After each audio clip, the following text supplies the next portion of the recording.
Hi everyone, it's Mike here from Active Training World, and here I am in Colchester at the Northern Gateway Cycle Centre, and I'm here to give you the briefing for the Colchester Duathlon.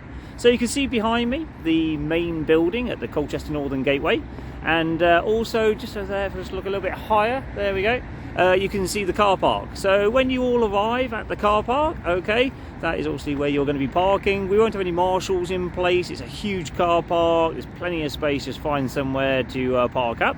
And then also when you arrive, what I suggest you do is you go into that building behind me that you can see, and in there are basically screens where you put your registration number plate in and you get something like 4 hours of free parking. Okay. Also in there is where the cafe is, so if you guys are looking for a nice hot drink in the morning, or maybe some lunch after, I highly recommend that you go and check that out. It's a really nice cafe. Now then, what you can see, we have got a most amazing venue for you guys for this duathlon.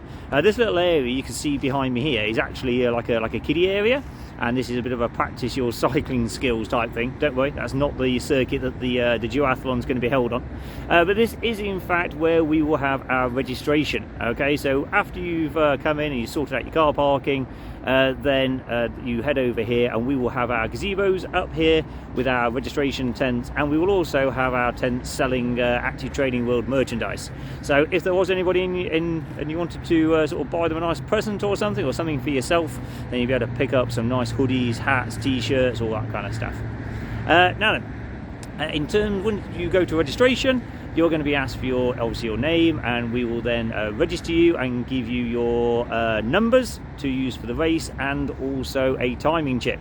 So you will be given 2 race numbers. All right, so those 2 race numbers are basically to be worn, one on the front for the run and another one goes on the back of your top for the cycle. Okay, now rather than using both numbers, what you can do, some of you will have number belts, and you can use a number belt and just spin it round, okay, in transition.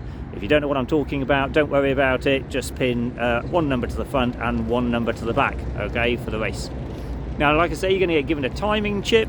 Very important that you wear that timing chip throughout the whole race, okay, for all three sections of the race. No timing chip, obviously you won't get picked up at the finish line and the start, etc., so then you won't get any times. All right. Now the timing chip comes on an ankle strap and it goes around your left ankle. Okay, put it on your left ankle. The reason for that is because twofold. One is because the timing guys will basically be putting all of the scanners on the left hand side, so it picks up everyone's chips which are on the left hand side of their legs, but also the reason for that is because when you're on the bike, if you had it on the right hand side, occasionally the straps can come a little bit loose or untangled, and they can get caught up in your chain, in your crank, and it causes an accident. So always put your timing chips on your left ankle, please. You'll also be given 2 stickers. So one sticker will be for your bike and another sticker will be for your helmet. Just put it somewhere on your crossbar or your seat post of the bike, and the other one just goes on your helmet. What that does is just identifies that bike and helmet belongs to you, and we'll be checking you in and out of transition just to make sure that no one else is wandering off with your valuable bike. No one will want that to happen. Okay, so once you've registered, you're going to head yourself down to transition and get yourself sorted. All the timings, by the way, for when registration opens, and also all the transition timings and things when transition opens, that will all be in the race information that gets sent out. Okay, so by the time you're watching this video, more than likely the final race information has been emailed to you. Just check your junk folders, your email junk folders, if you haven't received it yet, because it may well be that sometimes it gets slotted into there. So you're going to head yourself over to transition once you've registered and you've got all your bikes sorted, and in actual fact it's going to be a bit different to normal. So I am going to spin around a little bit now. So behind me here you can see our amazing pan flat super fast cycle track. Okay, now I think this is one of the fastest cycle tracks you're going to get a chance to race on. It is fantastic. Look how smooth that tarmac is, and like I say, absolutely pan flat. There's a very gentle little rise over in the far corner of the course, and when I say gentle, I do really mean gentle. It's really nothing to it at all, but the rest of it really is pan flat. It's absolutely amazing. But rather than transition, normally most transitions that you may well have been to before in a triathlon, there's a big square area. Okay, what we're going to do here is actually use a long thin transition that goes down the side here on this grass area. So we're only going to be racking in one direction. So we'll have a line of racking, a long line of racking, which will all be numbered to correspond to your race number. You'll go to that, and then basically you'll hook your bike onto the racking so that it is pointing out, okay, towards the track, onto the grass area. All right. So we're only going to rack on one side of the racking, so everyone's bike will be pointing out. All right. Now then, the other thing that's a little bit different to maybe other races that you've done is that this circuit that you can see behind me here is going to be used for both the bike and the run. But don't worry, it's all going to be super safe, because what we're going to do is all of the running is going to take place on the left hand side of the track all the way round, and on all the corners we will basically be putting cones out to separate between the bikes and the running sections. Okay, so there will be no sort of like coming together of bikes and runners. All right, and the way the timings go as well throughout the race, there's no need for any crossing over of the course, so there's no way that you're going to get in each other's way. All right, so what you're going to do is go down, you're going to set up your transition area.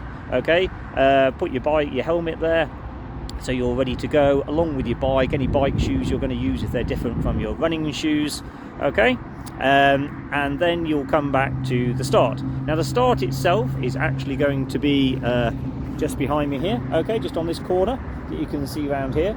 That is where the start and also the finish actually is going to be just inside this area here, okay, behind me. Obviously when you turn up on the day, it's going to look very different because we'll have lots of archers and flags and everything else going. All right, it'll look amazing.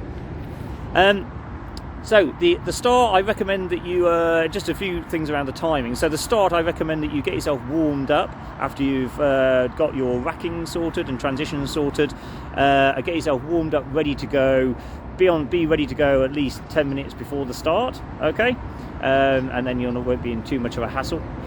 Also, just to let you know, this circuit, like I say, it's amazingly fast and flat. There's a couple of tighter corners, shall we say, on it. I have ridden round it today, and I was able to ride it all the way round on my tri-bars the whole way round.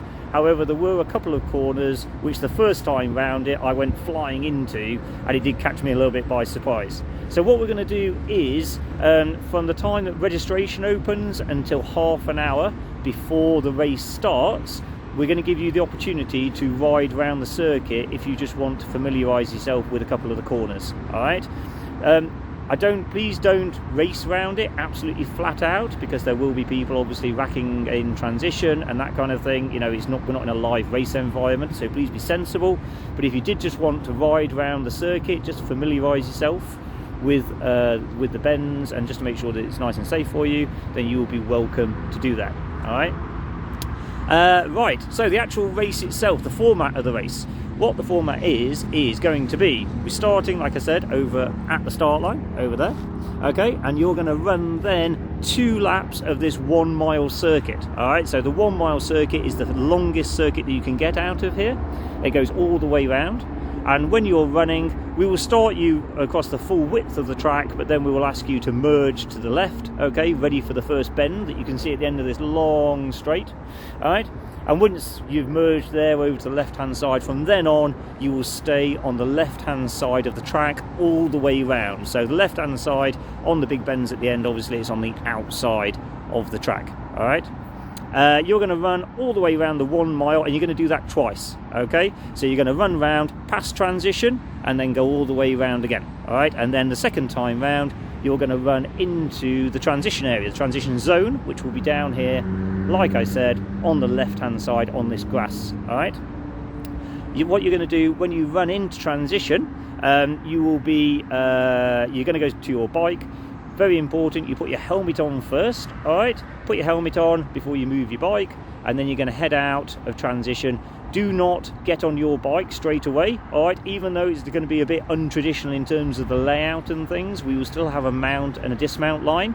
You must not get on your bike until you are crossed over that mount line. All right, then you can hop on your bike, and then you're going to merge to the right to join in with the cycle route, okay, which is basically on the right hand side of the track all the way round. All right.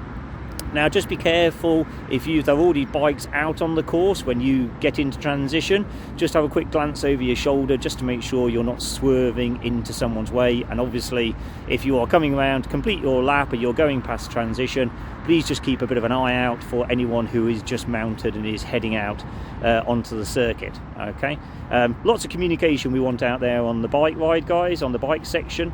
The bike section is 10 laps. Okay, so it's a 10-mile bike section, and so that's 10 laps. You are going to be responsible for counting your own laps, which I know might be a bit of a challenge. I know it always is a bit of a challenge for me whenever I've done multi-lap courses like this, but several different ways you can do it. One is to have a little trip computer on your bike, or use a GPS head unit or something like that. It's approximately 10 miles, okay, that you're going to be riding round. Have a look what it says after the first lap, and then you'll be able to work it out from there. Alternatively, you could look at how long it takes you to do one lap, okay, and when you've had a look at one lap, then basically you multiply that by 10. You know that's how long you're going to be out on the bike course for. Okay, I think this bike course, in fact, it comes up something like 30 meters short or something like that of 1 mile. So obviously if you're doing 10 laps, it is going to end up being something like 300 meters short in total of the 10-mile distance. So just be aware of that on your GPS units if you are using sort of mileage or a sort of trip computer. It will come up slightly just under, probably about 9.7 or something like that miles. So the event is taking place is a non-drafting cycle section. Okay, so it's really important, even though it's on a bike circuit, okay, and there's no traffic on the bike circuit, this is still a non-drafting event. If you're not too sure what that means, then check out the information. We put a PDF link into the final race information that it sends you to a page on British Triathlon's website that explains all about how drafting works. What it basically means, though, is that you can't ride around in a bunch or ride behind someone, directly behind somebody. Here on the circuit, you do tend to find there's a bit of a wind that blows in one direction, so it is going to be tempting to sort of tuck in behind people and get a bit of a draft. Okay, that is not allowed. All right, so we don't want to get big bunches of cyclists riding around the circuit here. This is an individual time trial leg, okay, on the bike. It's a non-drafting leg, so please do make yourself aware of that, otherwise the technical officials will pull you up on that and give you a penalty. It's also for safety reasons, okay, so we don't want to have big bunches all riding around together. It makes it quite dangerous. Also, when you're out there on the circuit, can we just ask that people sort of like communicate with each other? It's quite likely we'll have a lot of different standards out here, from potentially sort of age group level athletes right down to total beginners who this could be their first ever race. This circuit is ideal for everybody in that respect because there's no traffic, so if you want to go really super fast then you can. Equally, if it's your first race, it's ideal because there's no traffic on it. But please just be super careful of the other people who are racing and of the different standards. And what we suggest is that the overtaking on the way round, because we're riding on the right hand side, okay, of the circuit the whole way round, can we ask that if you're a slower rider, then you basically stay to the right hand side of the circuit the whole way round, so it's basically the inside.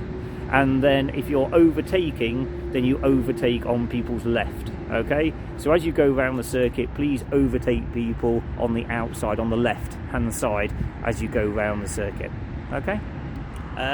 Okay, so what's going to happen then is you're going to come around after you've completed your 10 laps, you're going to slow down, head into the transition area. Now, like I said, we're still going to have a dismount line with a flag, so be aware of that, and make sure you have a good look at how that's going to operate before the race. And you'll need to get off your bike before you cross that dismount line, okay? We'll have a marshal there who will be shouting at you and waving at you, no doubt. You get off your bike, you run into transition, you go to the same racking point that you had at the start, you rack your bike, take off your helmet. Very important that you do not touch your helmet or undo your helmet until you've put your bike down and racked, okay? Put your helmet off after that, and then you're going to run out through the mount line, in fact, sort of thing, and then you're back on the run circuit, and then you're going to complete one lap of the run circuit before you go through the finish line, which, like I said, was going to be just behind me over here. After you've finished, we're going to have sort of lots of goodies for you, and obviously your medal, your well-earned medal, and then hopefully after that you'll enjoy yourself, and you're welcome to sort of like hang around and see all the rest of the racing that's going on, and also enjoy yourself in the cafe and check out this beautiful venue that we've got here. So that's about it for the information for the event. We hope that if there's anything that we haven't covered here that you've got any questions about, please do drop us a line, either below in the comments below, or alternatively send an email to the events inbox. That's events@activetrainingworld.co.uk, and we will answer any further questions that you have. But other than that, we're looking forward to welcoming you here to Colchester for this superb duathlon event. And yeah, we hope it's going to be. We hope that you're really going to enjoy it. Okay, thank you. Bye bye.